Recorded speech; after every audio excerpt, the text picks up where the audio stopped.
माझा नवरा हिंदीमध्ये डिरेक्टर आहे. हो, तो उत्तम शोज त्यांनी केलेले आहेत. तो सेटअप करतो शो. तो आत्ता सांगू शकतो कोणाला की माझ्या बायकोला कास्ट. खरंय खरंय. ते मला नको आहे एक तर, कारण मला माझ्या कामाने, माझा लहान भाऊ हा हिंदीमध्ये काम करतो प्रोडक्शनमध्ये. तो एकदाही माझं नाव सुचवत नाही.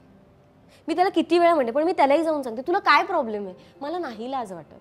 मी आत्ताही जाऊन काम मागू शकते. मग मी जातेच, म्हणजे मी बोलतेच. काल पण शोनील आणि प्रकाश भेटले, तर ते काहीतरी पहिल्यांदाच भेटले. तर तो काल निघता एकदा मला असं म्हणाले की आता आम्ही उद्या भेटणार आहोत, काय लिहू शकतो. म्हटलं लिहा बरोबर आहे, आणि मला कास्ट करा. मला नाही लाज वाटत. आणि उद्या त्यांनी मला नाही केलं ना तरी मला वाईट नाही वाटणार आहे, कारण यार माझं खूप प्रेम आहे त्या सगळ्यांवर. आणि मी उद्या म्हणजे there will be a time where I know की कदाचित ना मी त्या रोलला जाणार नाही, पण I will make sure that I will back that project. आणि मला खरंच तेवढं सेल्फलेस ॲज अन आर्टिस्ट व्हायचं आहे की यार की प्रोजेक्ट्स येऊ दे यार, बिकॉज देअर इज इतकं टॅलेंट आहे ना, पण you know just because right resources आणि राईट, तर मी थोडासा भाग होऊ शकले ना तर मला ते करायचं आहे की हो मला आवडेल. पण हे बघ, जसं मी नाव खरंच सुचवते. मी कन्नीसाठी पण जेव्हा मला समीर सरांनी विचारलं तेव्हा मी खरंच अजिंक्यचं नाव सांगितलं की मला वाटलं की तो करेल. आता ते तो का ते इझिली करू शकेल असं मला वाटलं, ते तुम्ही फिल्म बघितलं कळेल. मग तू वेदाला विचार. मी रोज तिला फोन करू, आज किसको ईमेल करे, आज किसको हे करे. नाही यार फिर मी आता तर मी ठरवलंय म्हणजे, आणि हे मी रीनाकडून शिकले, जी पण माझी खूप जवळची मैत्रीण झाली आता बिकॉज ऑफ माय सिरियल. ती म्हणते रीना अग्रवाल की ती रेडी होऊन ती प्रोडक्शन हाऊसेसमध्ये जाते काम विचारायला. मी पण हे करणार आहे आता, मी करणार आहे आता.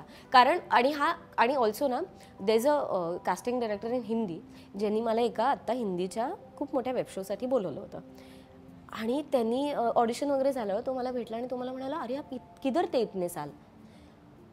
मला हे नाही झालं, मला त्याचं हे नाही वाटलं की ह्याला म्हणजे ह्याला मी माहीत नाही, ओके फाईन. मला हे झालं की आपण कुठल्या कॉन्फिडन्सवर एक सिरियल करून आपल्याला वाटतं की आपण भारी आहोत. हे कुठला कॉन्फिडन्स आहे. मी जेन्युइन बोलते. सी मी आय एम नॉट समवन की मी नाही.